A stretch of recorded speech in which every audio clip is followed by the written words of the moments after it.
y la presencia del Señor en tu vida, porque ese es el tesoro más grande que tú tienes. Más grande que tus hijos, más grande que tu marido, tu esposa. El tesoro más grande que tú tienes, ni siquiera es tu ministerio. Es la presencia, la cobertura del Señor en tu alma y en tu corazón. Porque se puede vivir sin hijos, se puede vivir soltero, se puede vivir de una forma sencilla y humilde, pero no se puede vivir sin la presencia de Dios.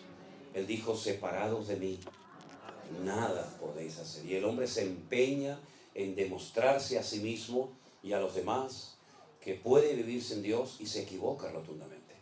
El hombre sin Dios ha llegado a conductas y a comportamientos peor que animales salvajes.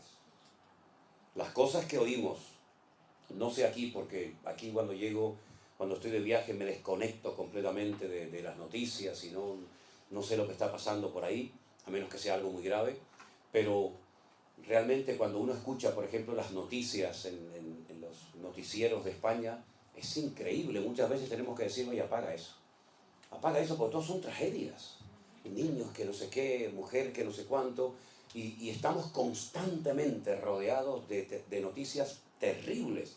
Y muchas veces, sinceramente, ni me interesa saberlas ni oírlas, a menos, ya digo, que sean noticias tremendas, como por ejemplo este tremendo y último terremoto que ha habido en Turquía. Cuando nosotros estábamos en Israel, yo no lo sentí, pero en algunas partes de Israel, sobre todo en la costa, sobre todo en la ciudad de Tel Aviv, dice que sintieron parte de este movimiento, porque allí en Israel hay dos placas tectónicas, la africana y la asiática, y una sube y la otra baja, y cuando golpean, los terremotos son terroríficos. Y cuando me llegó la noticia de que había habido un terremoto de una magnitud tremenda en Turquía, y iban por 200 o 300 muertos, yo dije, oh, madre mía, 300 muertos, qué barbaridad, qué tragedia, ¿no? Hermanos, 300, ojalá hubieran sido solamente 300. Yo creo que la última cifra hablaba más de 100.000 muertos, y de miles y miles de personas desaparecidas. Creo que iban por 80.000 edificios que se derrumbaron, y nunca se sabrá exactamente cuántas personas quedaron sepultadas, aunque se cuentan historias tremendas de gente que logró sobrevivir sin agua y sin comida por 7 días, 8 días y más, ¿no? Realmente es algo tremendo, ¿no? Pero bueno, queridos hermanos, este es el mundo en el cual vivimos. La vida no es fácil, y para los cristianos muchísimo menos, sobre todo para los creyentes que quieren vivir como Dios manda. Ahora, si quieres ser un cristiano del montón, si quieres ser un cristiano de estos light, como yo llamo, sin compromiso, que hagas lo que te dé la gana, y bueno, entonces a ti no te va a pasar nada, entre comillas. Ya bastante desgracia tienes con ser así. Pero si quieres ser un cristiano como Dios manda, de alguna manera sentirás presión en tu puesto de trabajo. Tus amigos, quién sabe, hasta en tu propia iglesia. Nunca ha sido fácil para un cristiano que quiere ir en serio y poner su vida en orden, desde los pies a la cabeza. Nunca ha sido fácil la vida, pero contamos con el favor y con la bendición y el aval de nuestro Dios. Amén, hermanos. Y yo quisiera leerles en esta tarde parte de un capítulo que a mí siempre, de toda la vida, cada vez que lo he leído, para mí ha sido de una bendición tremenda, porque hay pocos capítulos en la Biblia, digamos, monográficos. Es decir, que hablen de un solo tema. Hay capítulos que te tocan diferentes temas, ¿no? Y van saltando de un tema a otro. Y ya digo, hay muy pocos, hay algunos, pero muy pocos capítulos en la Biblia que toquen desde el primer versículo prácticamente hasta el último un solo tema, ¿verdad? Y lo vayan desarrollando progresivamente, como por ejemplo el caso de 1 de Corintios 13, que es un capítulo que habla fundamentalmente del amor, y en cada versículo te va dando una información, un dato interesante acerca del tema del amor, ¿verdad? Sus características, sus aplicaciones, etc. Tenemos, por ejemplo, el capítulo 12 de la carta de Pablo a los Romanos. Es un capítulo que habla acerca de los dones del Espíritu Santo y que lo mezcla con los deberes de los cristianos, de los hijos de Dios. El capítulo 8 de la carta de Pablo a los Romanos, viviendo en el Espíritu, ¿verdad? ¿Qué significa eso de vivir en el Espíritu? ¿En qué consiste? Y Pablo revela cosas extraordinarias, como por ejemplo hoy dice que el espíritu que entró en el cuerpo muerto de Cristo al tercer día y lo resucitó de la tumba, es el mismo espíritu que ahora mora en el corazón de los hijos y de las hijas de Dios. Esto es tremendo. Esto es tremendo. Jesús estuvo literalmente muerto. No es que se desmayó, como algunos dijeron. No es que robaron el cuerpo, como dijeron también algunos en su época. Jesús literalmente murió. Si hubiera ido un médico y hubiera estado en aquel lugar, hubiera dicho, este hombre está muerto. No hay latido, no hay riego sanguíneo, no hay nada, está muerto. Pero dice la Biblia que al tercer día el Espíritu de Dios, ese Espíritu que él dijo, Padre, en tus manos encomiendo mi espíritu, ¿verdad? Entró en él nuevamente con tal poder y con tal autoridad que lo levantó de la tumba al tercer día victoriosamente para no morir nunca más. Y ese mismo Espíritu es el que el Señor le dice a sus discípulos, no os dejaré huérfanos, rogaré al Padre para que os envíe al Consolador, al Espíritu Santo, para que esté con vosotros para siempre. ¿Cuántos dicen amén? Amén. Él tomará de lo mío y os lo hará saber. Él os recordará todo lo que yo os he enseñado. Él os guiará a la verdad. Y estará con vosotros siempre, cada día, ¿verdad? Y me glorificará a mí. Y cuando Él venga, dice el Señor, convencerá al mundo de justicia, de pecado y de juicio. Es el mismo Espíritu. Y todo eso lo relata Pablo en el capítulo 8 de la carta a los Romanos. Pero hay otro capítulo que es el que yo quiero leer en esta noche, que es el capítulo de la fe. ¿Cuál es ese capítulo? Ese es. Hebreos capítulo 11.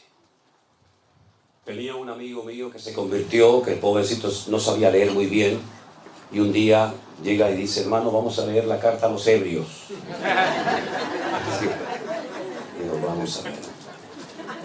No es a los Hebreos, no es a los Hebreos, es a los Hebreos, que es otra cosa, hombre. Ay, Señor. Aquel que dijo, carta de Pablo a Galicia, a los gallegos, no, a los Gálatas, que es otra cosa. Y bueno, Hebreos capítulo 11 es el capítulo efectivamente de la fe. Y nos da una pequeña definición. La Biblia considera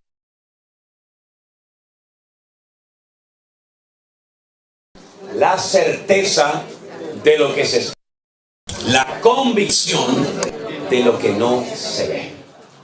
¿Qué te parece? Pero consigue.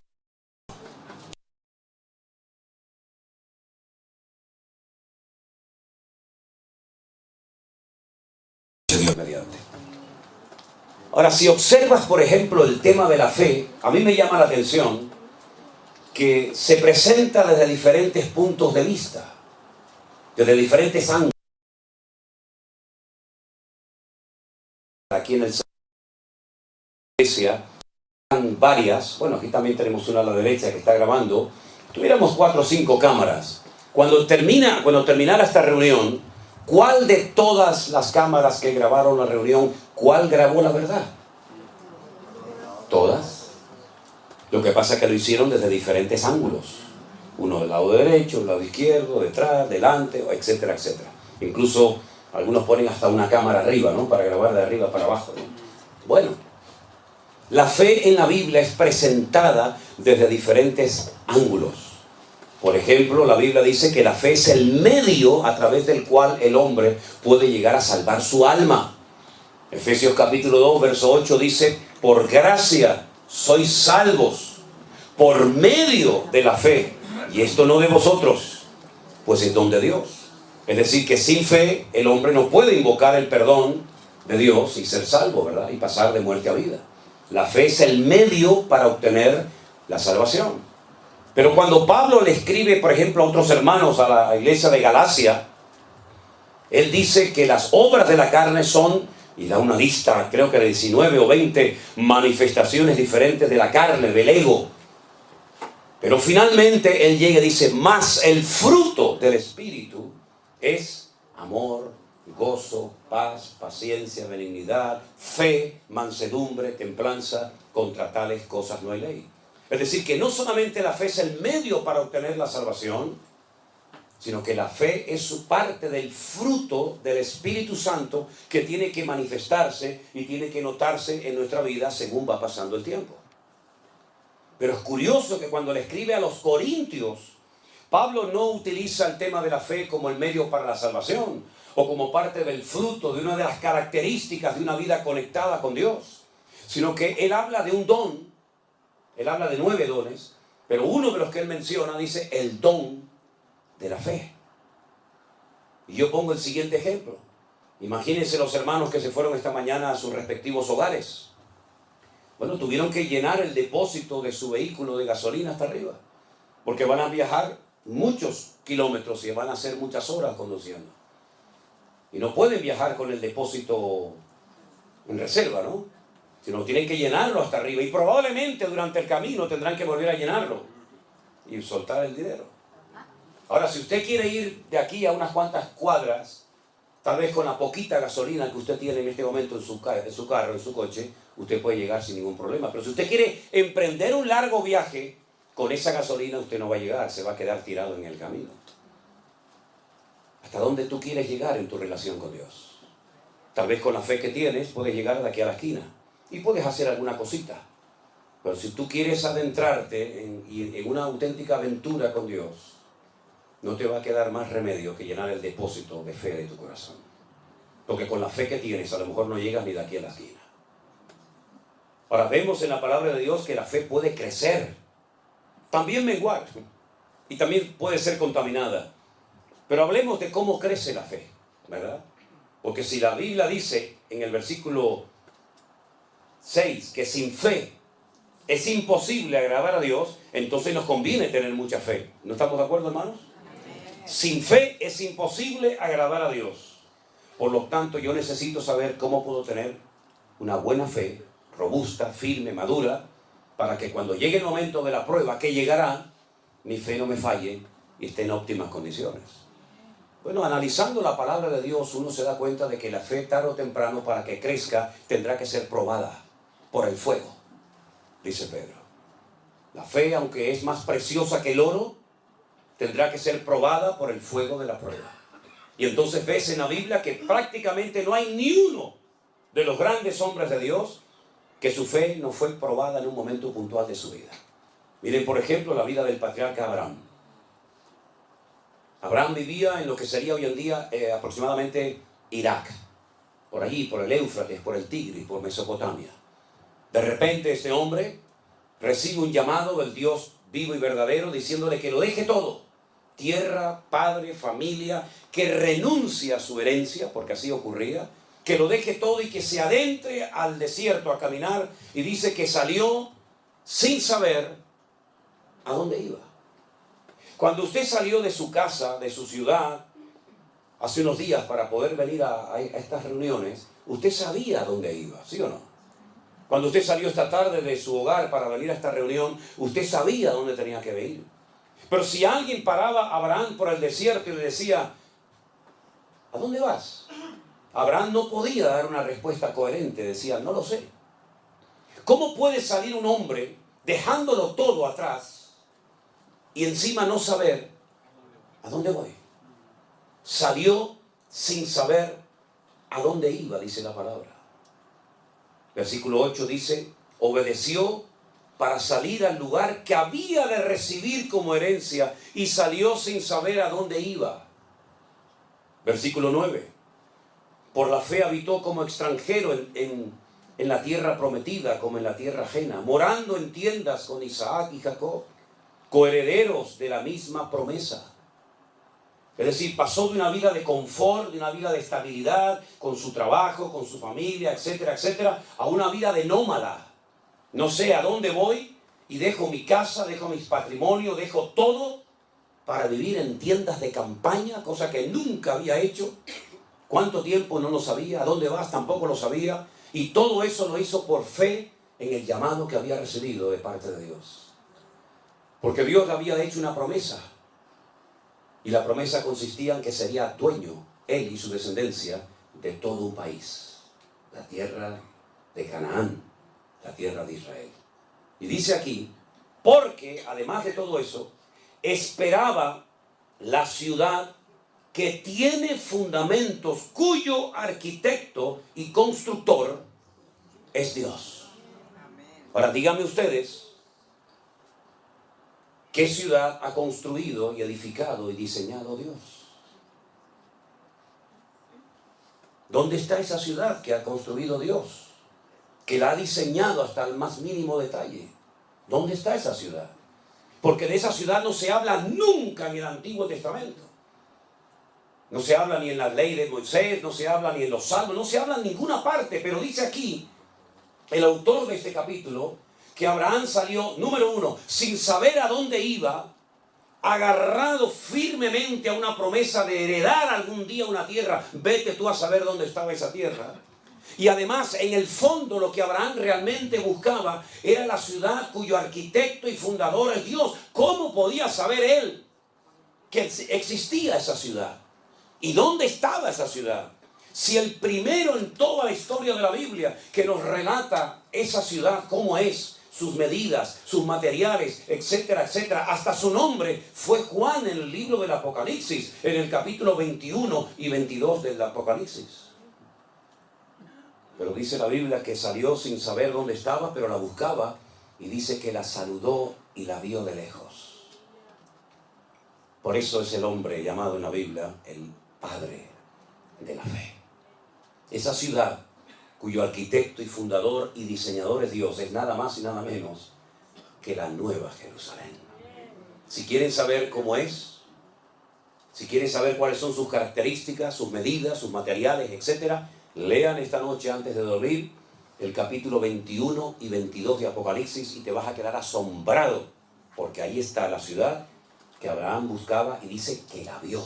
Es decir, aún antes del nacimiento de la iglesia, aún antes del nacimiento físico y terrenal del Señor Jesucristo, ya Dios había construido esa ciudad destinada en la eternidad para ti y para mí. ¿Cuántos dicen amén? Tremendo. Fíjate que un día los judíos, hablando con el Señor Jesucristo, Él habla de su eternidad y les dice, yo soy antes de Abraham. Y le dijeron, ¿cómo vas a decir tú antes de Abraham si no tienes ni 40 años? Por poner una cifra, ¿no? Si ustedes verdaderamente fueran hijos de Abraham, como le dijo el Señor a los judíos, creerían en mí, porque Él vio mis días y se gozó. Es increíble, ¿verdad? Cómo parece que estaba ya todo escrito y planificado desde antes de la fundación del mundo. Ya la Nueva Jerusalén existía antes de la creación de Adán y Eva. Ya el Señor Jesucristo sabía que moriría algún día en una cruz y aún no había sido creado Adán y Eva ni el jardín del Edén. Luego ya Dios lo que hace en su palabra es relatarnos lo que para Él ya es pasado, pero que todavía para nosotros sigue siendo un misterio y sigue siendo futuro. Por eso es muy interesante ver cómo Dios relata las cosas del futuro que cuando te las cuenta, las lees y parecen como que ya han sucedido en el pasado lejano y distante. Cuando le dice aquel anciano a Juan en la isla de Patmos, Juan, estas multitudes que no se pueden contar, con ropas blancas, de todas las naciones, pueblos, tribus y lenguas, ¿quiénes son esta gente? ¿De dónde han salido? ¿De dónde vienen? Y Juan en aquel momento llora y le dice, yo no lo sé, Señor. Yo no sé quién es esta gente. Yo no sé de dónde han salido. Y la respuesta celestial fue, estos son los que ya han salido de la gran tribulación y no han manchado sus vestiduras, sino que se han mantenido santos y puros para el Cordero de Dios. Ya han salido de la gran tribulación y la gran tribulación aún todavía no ha empezado. Pero el Señor te lo cuenta en futuro, lo que todavía no había, en pasado, lo que todavía no ha ocurrido. Porque ¿qué es lo que será? Dice la Biblia, lo mismo que fue. Por lo tanto, qué interesante es ver cómo Dios, me permite la expresión, Él ya vio toda la película. ¿No les ha pasado a ustedes que ya han visto, por ejemplo, ahora Cristina está viendo una serie, Fauda, que yo la he visto en internet, en Netflix, y yo ya la he visto toda, ya va por la primera temporada y yo ya voy por la cuarta. Y cuando yo la estoy viendo, y yo le digo, cuidado con este que es malo, ¿eh? Eso le enfada muchísimo a Miriam. Yo entro en la habitación y digo, ay, pero este chico la va a matar a la chica. Pero papá, por favor, pero no me cuentes la película. El Señor ya nos contó en la Biblia El Señor ya nos contó la película. Él sabe cómo va a terminar todo. Por eso no tenemos que tener miedo. Mira, el mejor antídoto para la depresión, el mejor antídoto para la tristeza, ¿sabes cuál es? El libro del Apocalipsis. Ay, pero ahí me da miedo. No, a mí todo lo contrario, a mí me anima un montón el Apocalipsis, porque veo al diablo derrotado, porque veo el cielo y la tierra nueva, porque veo la venida del Señor, porque veo el milenio, porque veo el reino milenial del Señor, porque todo termina bien para la honra y la gloria del Señor. Dios nunca pierde, siempre gana todas las batallas. Aleluya. Y eso es la fe, ver las cosas que no son como si ya fuesen. Así que todo eso pasó en la vida de este hombre por la fe, dice la palabra de Dios. Pero dice algo más en el verso, por ejemplo, 4. Por la fe, Abel, ¿saben quién era Abel, verdad? Uno de los hijos de Adán y Eva. Abel ofreció a Dios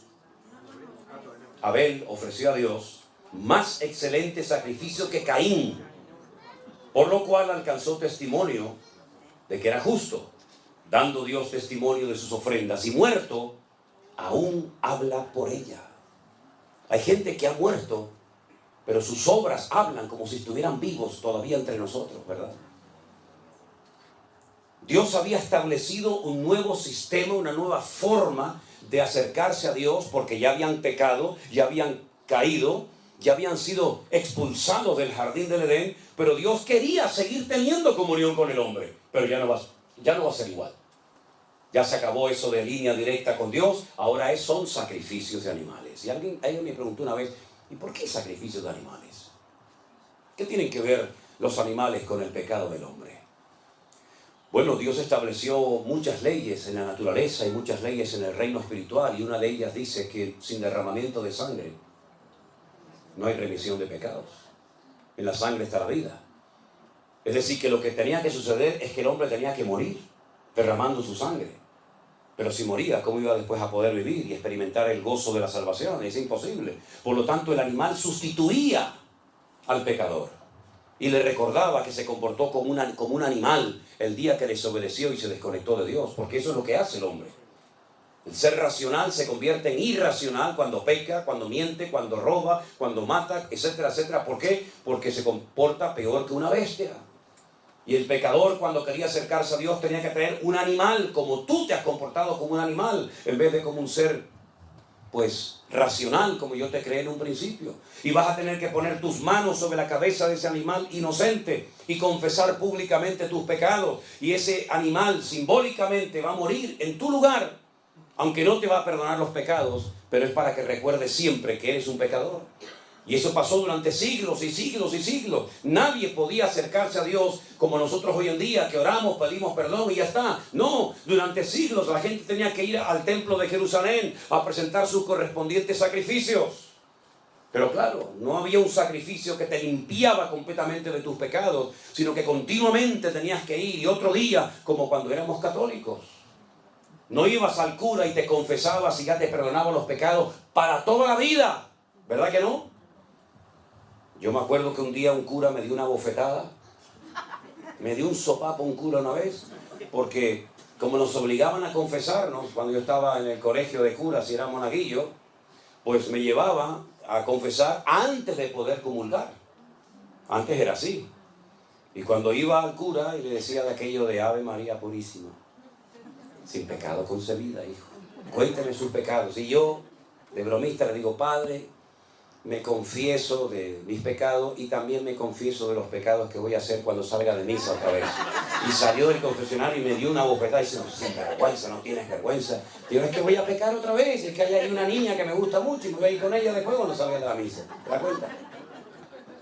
No hay alguien que te pueda perdonar para siempre los pecados, solamente aquel que dijo, este es el Cordero de Dios que quita el pecado del mundo. A Él sea la gloria y la honra en esta noche. Jesucristo, el Hijo de Dios, aleluya. Él perdona y olvida. La pregunta es, ¿y tú te has perdonado a ti misma? Porque hay gente que Dios ya les perdonó, pero ellos siguen con la matraquilla de que soy pecador y no sé qué. Pero mira, si Dios ya no sabe lo que le estás diciendo. Dios perdona y olvida para siempre. Y nunca más volverá a echarte en cara tus pecados. Si te vienen esos remordimientos de conciencia, si te vienen esos malos recuerdos, no es el Señor, es el diablo que viene a acusarte de lo que Cristo ya te perdonó. Y eres libre completamente en el nombre del Señor, ¿verdad? Y entonces cuando Abel sabía que tenía que ir ante la presencia del Señor con un sacrificio de animales, él fue y lo hizo así, porque eso era lo que Dios había enseñado. Pero su hermano Caín no lo hizo, porque era un desobediente, era un rebelde. ¿Quién le enseñó a Caín a ser desobediente y rebelde? ¿Es que acaso tenemos que darle una clase, un curso intensivo a nuestros hijos para que se porten mal o sean desobedientes? Ya lo llevan dentro. Ya va en el paquete. No tienes que enseñarle a que sea un respondón. Ya lo lleva dentro. No tienes que enseñarle a que sea cualquier otra cosa, porque lo que hay que enseñarle son buenos modales y buenos principios, pero lo malo ya lo llevan dentro. Como dijo aquel, dice, el hombre no es pecador porque peca. No, es al revés. El hombre peca porque es pecador. Y hay algo que nos domina, es algo que nos atrapa, y a menos que tú lleves eso a los pies de Cristo, hay una fuerza interior que aunque digas no lo voy a hacer más, no lo voy a hacer más, lo vuelves a hacer otra vez y otra vez y otra vez. Y aunque pidas perdón, lo vuelves a hacer otra vez. Porque tú no puedes contra esa fuerza tremenda que destruye países enteros, que destruye iglesias, que destruye ministerios, que destruye familia, que destruye a la raza humana, que es el poder del pecado. Es algo real.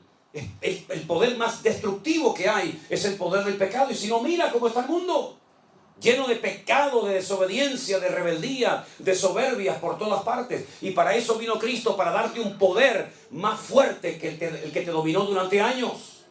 Y cuando llega Caín a la presencia del Señor, no trae una ofrenda de animales, sino un producto de la tierra. Es decir, yo me acerco a Dios. Caín no era ateo, era un desobediente. Yo me acerco a Dios a mi manera. Me da igual lo que Dios haya dicho. Dice animales, yo traigo patatas del campo. Dios dice patatas del campo, yo traigo animales. Es el espíritu de la contradicción. Y es la actitud del ser humano. Aquí tienes un reflejo, una fotografía de cómo es el ser humano. Obediente a Dios o rebelde a Dios. Lo ves en Caín y Abel. Lo ves en Jacob y Esaú. Lo ves en el ladrón arrepentido a la derecha y lo ves en el ladrón rebelde y soberbio a la izquierda. Lo vemos continuamente por todas partes. Y entonces el Señor le habla a Caín y le dice, Caín, no estás haciendo bien las cosas. Fíjate que Abel no le dice nada. Dios no le habló a Abel. ¿Para qué le va a hablar si está haciendo las cosas bien? Sin embargo, le habló Caín y le dijo, tu semblante ha decaído, ya no eres la misma persona. Miras con malos ojos a tu hermano, pero si hicieras las cosas bien, yo no te bendeciría. Y en vez de arrepentirse, en vez de humillarse y decir, perdóname, Señor, lo siento, voy a corregir el rumbo. Como dice la Biblia, si oyereis hoy su voz, no endurezcas tu corazón. Pues entonces lo que hace es que engaña a su hermano y le dice, Abel, vamos a dar un paseo por el campo. Y el otro dice, vamos. Se fía de su hermano. Es noble de corazón. Ni siquiera se imagina lo que le va a hacer su propio hermano.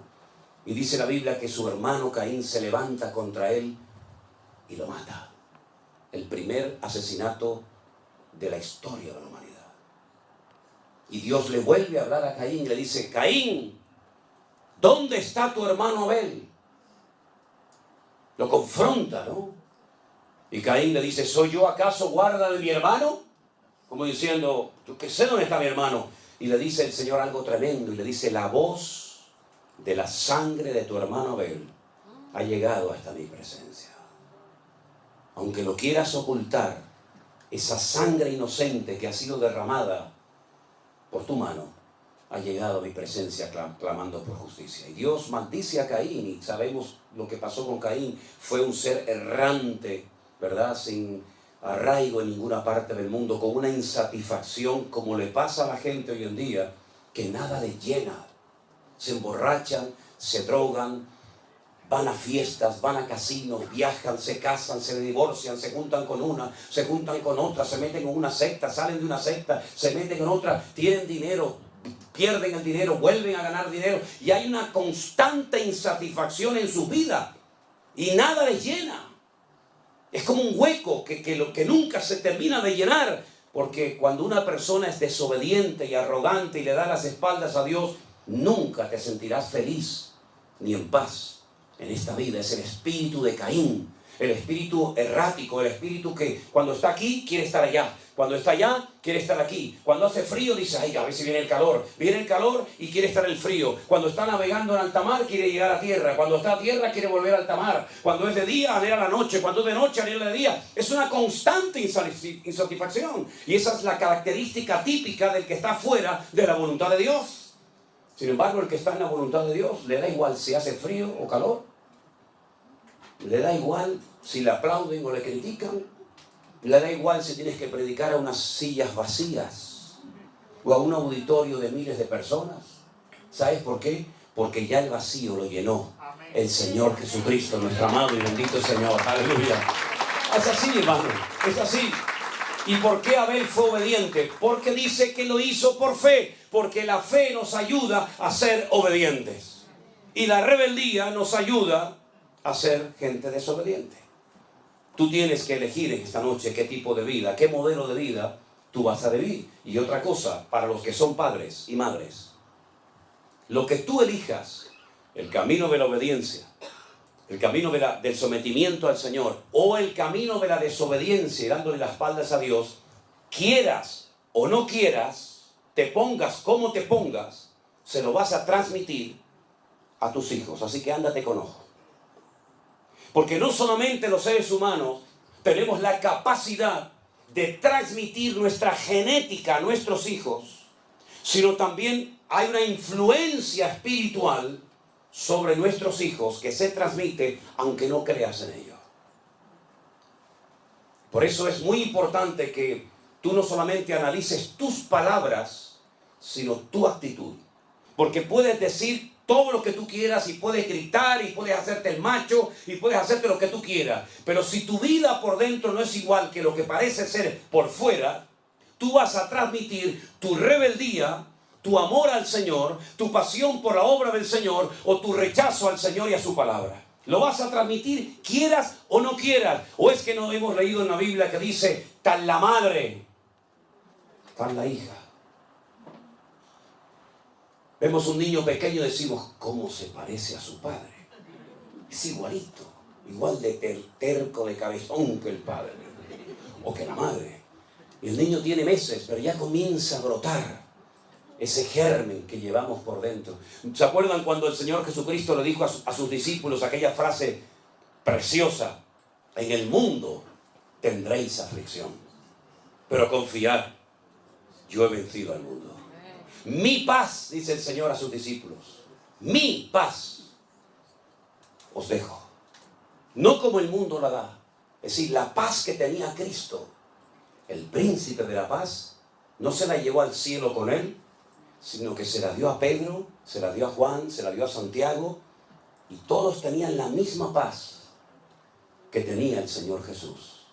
Pasa el tiempo, ya tienen en su corazón la paz de Cristo, y ahora el Señor reúne a sus discípulos y les dice, quiero mandarles de 2 en 2 a todos los lugares, aldeas, pueblos y ciudades donde yo voy a ir a llevar la palabra.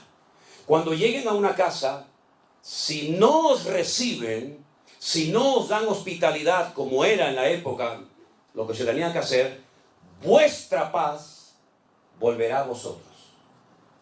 Pero si en una casa os dan hospedaje, os dan comida, os tratan bien, etcétera, etcétera, vuestra paz reposará sobre esa casa. Es decir, ya ellos podían transmitir la misma paz que el Señor Jesucristo les dio, porque recibían de Cristo y de ellos podían dar a los demás. Por eso cuando vas al Sermón del Monte, a las famosas bienaventuranzas, te encuentras que a los hijos de Dios se les conoce como pacificadores.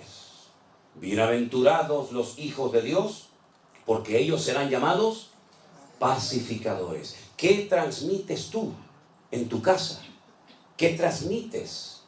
Ustedes saben que cuando una persona, por ejemplo, fuma, el olor del humo, del tabaco, se le impregna. ¿Sí o no?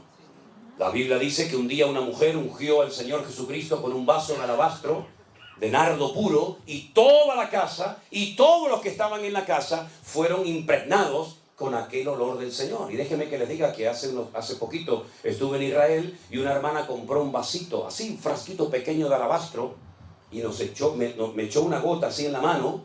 Oye, y huele algo increíble. ¿Cómo sería un vaso de alabastro de nardo puro, verdad? Tremendo, ¿no? Así que, amados hermanos, ¿qué es lo que transmitimos a los demás? Cuando llegas a un lugar, transmites confianza, transmites fe, transmites optimismo, transmites la presencia de Dios. ¿O qué transmites? La Biblia dice que el Señor tomó del espíritu de Moisés y se lo puso a los 70 ancianos que iban a dirigir y a llevar el pueblo, la carga del pueblo de Israel, juntamente con él. ¿Qué transmites tú cuando hablas? ¿Qué transmites tú como persona, como hombre? Si yo me marcho esta noche de aquí y yo hago así, y yo me voy, si la policía viniera dentro de un rato o dentro de unos días a este lugar y examinaran estas huellas digitales, sabrían que yo estuve aquí. Porque estas huellas digitales no las tiene nadie en el mundo. Son únicas. Nadie, jamás en la historia de la humanidad, tuvo estas huellas digitales, ni las tendrá en el futuro nadie, exactamente igual que las de ustedes. Vamos dejando nuestra marca por todas partes. Nuestra marca física y nuestra marca espiritual. Por eso cuando Pedro dijo, yo no le conozco, yo no sé quién es ese hombre, yo no quiero saber nada, yo no soy uno de sus discípulos, uno de los argumentos que esgrimió aquella jovencita fue el siguiente: tú hablas como él. Aunque lo quieras negar, aunque lo quieras ocultar, tú también eres uno de sus discípulos porque hablas igual que él. ¿Cuántos dicen amén? Amén. Por eso, qué importante, amados hermanos, es que nosotros le pidamos al Señor poder transmitir la presencia y la gloria del Señor a todas partes donde vayamos. A veces lo conseguimos, a veces no, pero ten presente que a donde quiera que vayas, tú vas a transmitir lo que llevas por dentro, lo bueno y lo malo. Hay un refrán que seguramente ustedes lo conocen que dice: el que a buen árbol se arrima, buena sombra le cobija. ¿Lo conocen, verdad? Yo se lo voy a decir bíblicamente porque soy más espiritual. Dice Proverbios: el que anda con sabios, sabio será. Es decir, que si quieres recibir bendición de Dios, júntate con gente que te transmita cosas de Dios y no con gente que te robe lo poquito que tiene de Dios en tu vida. Eso es lo que dice la palabra. El capítulo es una maravilla. El capítulo habla de hombres y también, por supuesto, de mujeres. Dice la Biblia que Sara, la esposa de Abraham, era una mujer estéril y ya muy mayor, ya avanzada en edad, y no podía tener hijos. Pero dice la Biblia en el verso 11, por la fe, otra vez, por la fe, siempre todo es por la fe, Sara, siendo estéril, recibió fuerzas para concebir y dar a luz aún fuera del tiempo de la edad. ¿Por qué? Porque creyó que era fiel quien se lo había prometido. Humanamente hablando, era imposible que esa mujer quedara embarazada. Era muy mayor, era estéril, y nunca antes de ella hay un registro histórico de una mujer que fuera sanada de esterilidad. Ella no podía mirar atrás y decir, es que ya el Señor sanó a esta y sanó a aquella. No, no había nada. No había ningún punto de referencia. Ella iba a ser la primera mujer en la historia de la humanidad sanada de esterilidad. Y dice que como le creyó a Dios, recibió fuerzas y quedó embarazada. Hubo un momento en su vida, después de 30 años de esperar el hijo de la promesa y no venir, que le propuso a su marido Abraham, un hombre muy obediente, que tuviera relaciones con su criada Agar. Y fue la ruina de Abraham y del mundo entero. Porque cuántos problemas, cuántas guerras, cuántas muertes se podían haber evitado si Abraham hubiera esperado y no hubiera mantenido relaciones con aquella muchacha de origen egipcio. Fue tan terrible la convivencia, fue tan terrible el ambiente en el hogar, que dice la palabra de Dios que el Señor le dijo a Abraham, échala a ella y echa al hijo de ella, porque no puede heredar el hijo de la esclava con el hijo de la libre. Y estoy hablando de Agar y de Ismael, el padre de todas las naciones árabes. Que cuando la Biblia habla de él, porque Abraham lógicamente lo amaba porque era su hijo, de momento era el único que tenía, la palabra en hebreo, el término que emplea será un Pere Adam. No un Adán Pere, sino un Pere Adán. Pere significa en hebreo salvaje, indomable. Y Adán significa hombre. Y no es que invierte el orden por equivocación del error, del copista. No, es que lo hizo a propósito. Lo que va a predominar en él, más que su parte humana, va a ser su parte animal. Es un salvaje. Él siempre estará en contra de todo el mundo. Y todo el mundo estará siempre en contra de él. Y por su espada vivirá. Así es que esto es imposible, esta convivencia entre unos y otros. Cógelo y échalo de casa y yo me encargaré de él. Y es entonces cuando ella es expulsada del hogar de Abraham, cuando el Señor se le presenta en un pozo, y es la primera vez que el Señor le habla a través de un ángel a una persona en la humanidad, Agar. Y le promete que va a ser príncipe de 10 naciones y le promete prosperidad, como hasta el día de hoy la vemos. Naciones que cuando vas, tú dices, pero esta gente ¿qué tiene? Si no tienen ni un árbol, no tienen nada más que arena, arena, arena y nada más que arena. Sí, pero escarba un poquito debajo de la arena y vas a ver la bendición de Abraham. Vas a ver cómo son capaces de vivir en lugares donde hay 60, 70 grados de temperatura en Celsius, pero son capaces de poner al mundo de rodillas. Porque lo que tienen debajo no lo tiene ninguna nación de la tierra. Y curiosamente heredaron una característica de su padre Abraham, como es la hospitalidad. No hay pueblo más hospitalario que las naciones árabes. ¿Qué te parece? Pero dice la palabra de Dios que cuando esta mujer es expulsada del hogar y el Señor le cuida y le protege milagrosamente, es entonces cuando Sara recapacita y se da cuenta que cuando Dios te da una promesa, tienes que aprender a esperar en la promesa de Dios, aunque pase mucho tiempo. Porque Dios cuando te promete algo, a veces te da una indicación de cuándo vas a ver el cumplimiento de dicha promesa que has recibido. Pero en la inmensa mayoría de los casos, incluso en la Biblia, cuando Dios le da una promesa a alguien, no le dice cómo se va a cumplir o cuándo, sino que da la promesa, lanza la promesa y entonces entra en juego la fe. Porque por la fe te sostienes en esa promesa y te das cuenta de que es mejor no hacer nada que intentar ayudar a Dios y estropear el plan y el propósito de Dios para tu vida. Y que fue lo que le pasó a Abraham. 30 años, no venía el hijo de la promesa, mantiene relaciones con Agar, queda embarazada y el Señor dice, ese no es el hijo que yo te había prometido. Eso es lo que tú has hecho en la carne. Y a veces en la carne has hecho algo que te ha salido aparentemente bien, pero a la larga te pasa la factura. Una noche de placer te puede arruinar un matrimonio de 40 años. Una noche loca te puede arruinar toda una vida. Eso fue lo que le pasó a Abraham. Se dio cuenta de que Dios no necesita ayuda para cumplir con sus promesas. Hay casi 8,000 y pico de promesas en la Biblia. Y aquí lo que juega es el factor de la fe. Yo creo que lo que Dios me ha prometido se va a cumplir. Tal vez no será hoy, no será mañana, pero lo que Dios me ha prometido se va a cumplir. Porque todas las promesas del Señor en su palabra son sí y amén en Cristo Jesús, Señor nuestro. Por lo tanto, ¿qué hago? ¿Cuál es la actitud correcta? ¿Cuál es la actitud de un cristiano maduro? Encomienda al Señor tu camino, confía en Él y Él hará cuando lo crea conveniente. Y al final vino el hijo de la promesa, vino Isaac. Ahora, fíjense qué curioso. Yo podría, créanme, de este capítulo podría estar hablando semanas y horas enteras, porque es un capítulo increíble. Cada versículo es un sermón. Pero fíjense que Abraham, en un momento de necesidad, desciende a Egipto. Fíjate la expresión. Cuando se va a Jerusalén se dice subir a Jerusalén.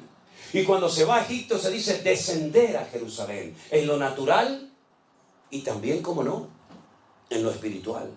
Abraham descendió a Egipto porque allí era donde había alimentos, donde había recursos, donde había agua, donde había un futuro más esperanzador que en Canaán. Y allí el Señor le habló, lo trató y todos conocemos la historia. y al final él tiene que huir, tiene que marcharse de Egipto. Cuando su hijo Isaac es grande y vuelve a tener parecidos problemas a los que su padre tuvo, falta de agua, falta de recursos, falta de alimentos, etc., ¿qué es lo primero que piensa el hijo? En hacer lo mismo que le dio hacer a su padre: descender a Egipto. Pero Dios le dice a Isaac: no vayas a Egipto, no desciendas a Egipto. Pero Señor, yo soy dueño de miles de cabezas de ganado. Donde yo vivo no hay pastos. Donde yo vivo no hay agua, no hay recursos, no hay nada. Voy a terminar perdiéndolo todo. En Egipto está el río Nilo, el río más largo del mundo. Siempre hay agua, siempre hay tierra fértil. Señor dice: no vayas a Egipto, quédate aquí. Y uno dice: ¿dónde le dijo el Señor a Isaac: quédate aquí, no te muevas? En un lugar llamado Beer-sheba. La palabra Beer en hebreo es pozo. Sheba es el número 7, 7. Beer-sheba, la ciudad de los 7 pozos. Algunos de ellos los había abierto su padre Abraham. Entonces dijo: bueno, pues oraremos para que salga agua de los pozos y vamos a ver qué pasa. Los filisteos venían y le echaban tierra y piedra a los pozos y se los cegaban. Y entonces él se iba a otro lugar y abría un pozo, encontraba agua y los filisteos venían y se lo cerraban. Y entonces seguía hasta que dice que llegó a un lugar llamado Rehobot, que son lugares amplios. Y entonces dice que ese año, en pleno desierto, con muy poca agua, sin recursos humanamente hablando, dice que sembró y cosechó a 100 por 1. Y uno dice: Dios mío, no es el lugar, es la actitud de mi corazón lo que marca la diferencia. No es América, no es Europa, no es África, no es aquí ni allá. Es mi fe en Dios lo que marca la diferencia. Porque puedes estar en un lugar de prosperidad y de bendición y de trabajo, pero está la bendición de Dios sobre tu corazón. Porque el lugar es lo menos importante, hermano, créame. El lugar es lo de menos. Lo importante es tu corazón y tu fe en el Señor. El rey Salomón, el sabio Salomón, llegó a escribir un día un proverbio y dijo: es mejor un bocado seco y en paz, pero con la bendición de Dios, que casa llena de provisión donde no está la bendición del Señor. Sé lo que es dormir muchos días, muchas veces en gasolineras dentro de mi coche, porque no tenía ni para pagar una habitación de un hotel o de un hostal. Sé lo que es viajar en barco y llevarme un trocito de pan mientras los demás iban al comedor a comer. Yo no podía ir porque no tenía dinero para comprar la comida en el barco. Sé lo que es sentarme a la mesa sin comida, con los platos vacíos, y orar: Señor, gracias por estos alimentos que tú me has provisto para hoy. Y hemos aprendido algo en todos estos años, y es que cuando uno pone su confianza en el Señor, no importa la cantidad, lo que importa es que te agarres al Señor y seas capaz de creerle a Dios. Y ese día, cuando en un pueblecito de España llamado Medina de Pomar, provincia de Burgos, nos sentamos Elena y yo, porque en aquellos tiempos nuestras hijas no habían nacido, oramos con los platos vacíos y le dimos gracias al Señor por los alimentos. Al ratito, mientras conversábamos, alguien tocó a la puerta de nuestra casa y nos trajo un dinero, sin saber ella nada, porque venía de otro lugar, con una cantidad de dinero que nos sirvió para comprar comida ese día. Y como dijo el apóstol Pablo, y yo, para la gloria de Dios, también lo puedo decir: sé vivir humildemente y sé tener abundancia. En todo y por todo he sido enseñado y entrenado por el Señor, tanto para tener abundancia como para padecer necesidad, porque todo lo puedo en Cristo que me fortalece. Y eso es lo que el Señor quiere enseñarnos a nosotros en el siglo XXI. Hay tiempos de abundancia. Cuidado, porque echa más a perder la abundancia que la escasez. Es mucho más fácil recurrir a Dios en momentos de escasez que acordarte de Dios en momentos de prosperidad. Es más peligrosa la abundancia que la escasez, porque Salomón también dijo: si me das mucho, si me sobra mucho, puede ser que me termine olvidando de ti. Pero si me das poco, puede ser que termine robando y pecando contra ti. Por lo tanto, Señor, manténme de lo necesario para que no peque contra ti, ni en la abundancia, ni en la escasez. Eso es una lección que no se lee en un libro, sino viviéndolo cada día en tu vida. Aleluya. Claro, a todos, también a los cristianos, nos gusta tener nuestras necesidades básicas cubiertas. Y poder invitar a tu esposa una noche a comer, y poder comprarte una camisa si te gusta. Claro, no hay nada malo en eso. Pero no te olvides que el Señor es mi pastor y nada nos faltará. Y lo importante es tenerlo a Él. Y lo importante es que cuando Dios te prospere, que espero que te prospere a por 1000, y cuando el Señor te dé abundancia, que seas un buen administrador y no tengas mentalidad de dueño, sino que seas un administrador fiel de los recursos que el Señor, por su misericordia, ha puesto en tus manos. ¿Cuántos dicen amén? Yo quiero terminar en esta noche leyendo los últimos versículos de este precioso capítulo que podríamos estar horas y horas hablando de él. Hay una mujer mencionada en el versículo 31 que no era judía, era cananea. Su nombre es Rahab.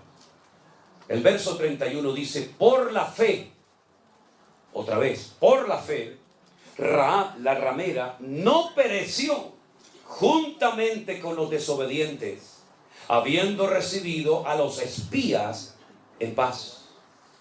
Esta mujer es muy interesante su historia, porque la Biblia nos habla de que era una mujer que había ejercido durante tiempo la prostitución en la ciudad de Jericó, donde ella vivía. Ella era una cananea, pero un día recibe en su casa la visita de 2 hombres extranjeros, 2 israelitas, que van a su casa, el mejor lugar para pasar desapercibidos, y ella reconoce que son hebreos y les dice algo tremendo. A veces lo leemos y no somos conscientes de la profundidad de aquella conversación durante la noche de Rahab con estos 2 hombres. Les dice, hemos oído lo que vuestro Dios ha hecho por vosotros cuando os sacó de Egipto. Lo hemos oído. Sabemos que Dios os abrió las aguas del Mar Rojo para que pasarais por tierra seca. Y sabemos que Dios os va a entregar esta tierra. Ese es el motivo por el cual está cerrada, bien cerrada Jericó. Fíjate cómo hacía 40 años que los estaban esperando. Estaban con más temor los habitantes de Jericó que el pueblo de Israel, quejándose y lamentándose contra el Señor. Es decir, hace 40 años podían haber entrado a Canaán, pero por desobediencia y por rebeldía perdisteis la oportunidad histórica de vuestra vida y moristeis en el desierto, cuando hace 40 años esta gente estaba temblando de miedo porque sabían que nuestro Dios es el Dios vivo y verdadero. Qué lástima, ¿verdad? Qué lástima cuando el inconverso te tiene que recordar que eres cristiano. Qué lástima cuando el inconverso te da lecciones de buen padre en vez de tú dárselas a él, ¿verdad? Yo solamente os pido, decía Rahab, que tengáis misericordia de mi vida y de mi familia. Y estos hombres hicieron un pacto con ella y le dijeron, si tú no nos delatas, si tú no le vas con el cuento, con el chisme al rey, diciéndole a él que hemos estado en tu casa, te salvaremos la vida. Pero tienes que estar dentro de tu casa cuando entremos a conquistar la tierra de Jericó, la ciudad de Jericó. Y tienes que amarrar este cordón rojo, ¿verdad?, en la ventana de tu casa, para que al entrar en la ciudad, los soldados, cuando vean esa tela colgando en tu ventana, sepan que ahí no tienen que entrar a matar a nadie. Si cumples con estas 2 condiciones, te salvaremos tu vida a ti y a toda tu familia. Ahora tú imagínate Rahab yendo casa por casa, convenciendo a su padre, a su madre, a sus primos, a sus cuñados, a sus sobrinos, dándoles testimonio, ¿verdad? Vengan a mi casa, pero ¿cómo vamos a ir a tu? Vengas a mi casa que hay salvación. La verdad que la fe de Rahab fue tremenda, ¿eh? Y dice la Biblia algo interesantísimo sobre su casa. No sé si se acuerdan. La ciudad de Jericó era como 2 círculos concéntricos, uno dentro del otro. Había una muralla exterior y otra muralla interior, y entre muro y muro dice la Biblia que Rahab había construido su casa. Vivía entre un muro y otro. Quédense con ese detalle. Cuando llega el día de la invasión, de la conquista de Jericó, la Biblia dice que las murallas de Jericó se derrumbaron. Y cuando arqueólogos descubrieron las antiguas murallas de Jericó, llegaron a una conclusión muy interesante. Se dieron cuenta por la posición de las piedras que las murallas no habían caído de una forma normal. No habían caído de adentro hacia afuera o de afuera hacia adentro, se habían derrumbado los muros, sino que cayeron exactamente igual que aquella imagen que tenemos en nuestra mente del día de las Torres Gemelas, cuando se desmoronaron sobre sí mismas, porque fue una obra de Dios. De arriba abajo se desmoronaron aquellas piedras, pero la casa de Rahab, que estaba entre el muro de afuera y el muro de adentro, no se cayó. Se cayó todo a su alrededor, pero su casa permaneció.